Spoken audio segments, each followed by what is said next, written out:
Hi, everybody. This is Connie and Connie's Community, and I'm in my room. The lighting's a little bit different, but it is February 17th, and I want to read the NA just for today, carrying the message, not the addict. So, um, here's how it goes. Perhaps one of the most difficult truths we must face in our recovery is that we are as powerless over another's addiction as we are over our own. We may think that because we have had a spiritual awakening in our own lives, we should be able to persuade another addict to find recovery, but there are limits to what we can do to help another addict. We cannot force them to stop using. We cannot give them the results of the steps or grow for them. We cannot take away their loneliness or their pain. There is nothing we can say to convince a scared addict to surrender the familiar misery of addiction for the frightening uncertainty of recovery. We cannot jump inside other people's skins and shift their goals or decide for them what is best for them. However, if we refuse to try to exert this power over another's addiction, we may help them.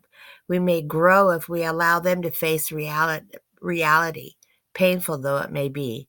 They may become more productive by their own definition as long as we don't try to do it for them.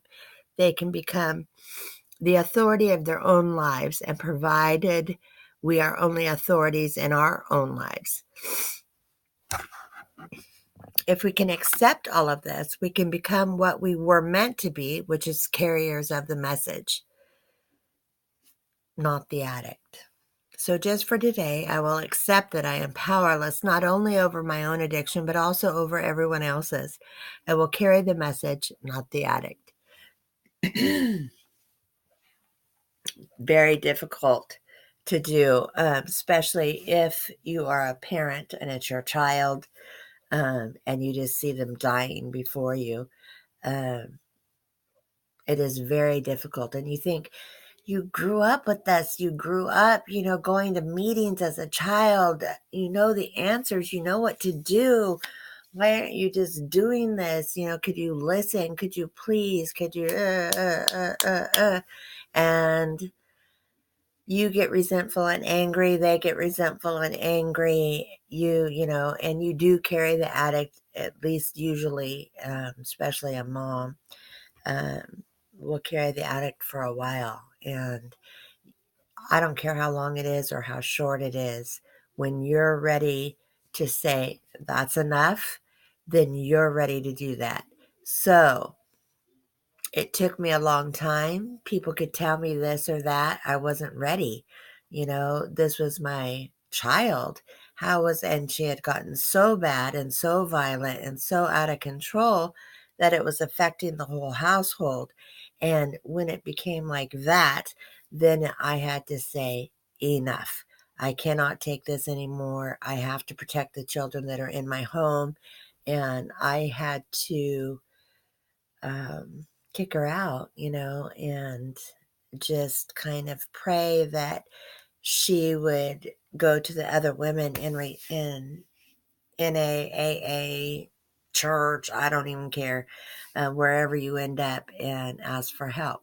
Literally, that is what happened. And I had still kept in contact with her, and but had some boundaries, and she knew them.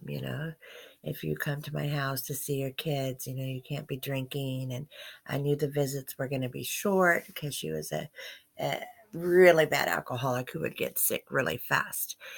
Anyway, her story is on the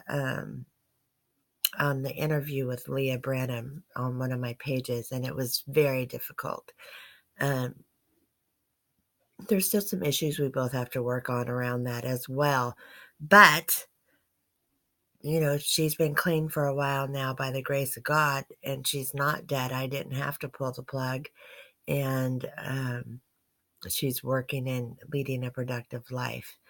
So, but I cannot tell you the agony unless you're a parent who's been through it.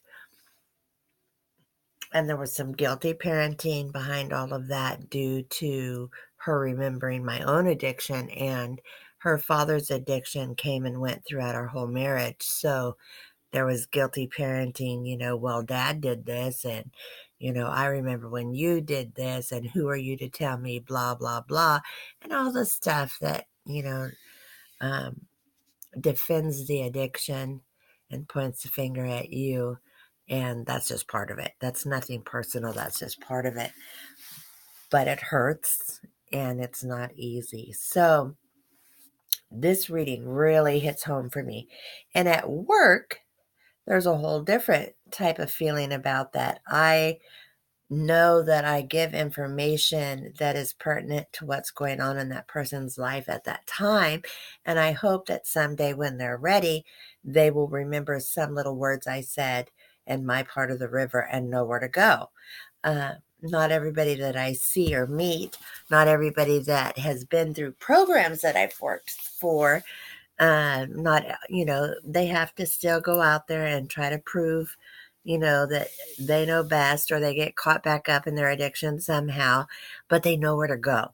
They know where to go to get help, or they know where to come back to and ask where to go. And so that's important. I don't think there is a failed, there is a time where your words of encouragement are ever a failure, that sticks with somebody. And if they ever choose to change, they know they not remember your name, and they may not remember blah, but none of that matters. They remember that something you said.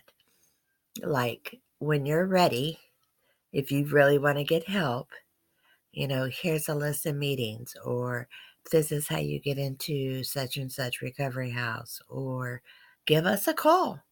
And we'll just retell you all of this stuff, or come back, in a crisis or whatever, and we will help you out and get you connected. So, non-judgmental listening, non-judgmental comments. It doesn't matter, how they became homeless and helpless, or if they're in Beverly Hills and crying every day because they're just at their wits' end. It doesn't matter. It's non-judgmental listening and talking with authentic empathy and directness. Authentic, because people know when you're being fake. So I like this reading because I can really relate to it, and so can 100,000 other parents that have went through this, or spouses that the other half is still using, or, whatever. So there's Al-Anon, so that you can get healthy. There is Nar-Anon, so you can get healthy. And they have all kinds of recovery things through the churches now. They're really getting kind of savvy on the whole addiction thing. And all of these steps, I don't care if you don't have any of these problems. If you get an Al-Anon book, a daily meditation book, or work the 12 steps through whatever program you want to choose to go to. I think they even have Emotional Anonymous. The 12 steps is an absolutely great tool for anybody, whether you have addiction problems or not. You change yourself and the things you don't like about yourself from the inside out. I mean, it's just that real. So for those of you who don't think you need to work on yourself, give it a shot. You might be surprised on what happens from this. So this was Connie at Connie's Community. Thank you very much. That's all I've got for today. I hope that you tune back in tomorrow, and I'll have whatever's on my mind tomorrow happening. Thank you so much, and talk to you later. Like and subscribe if you like it. Thanks. Dun, dun, dun, dun.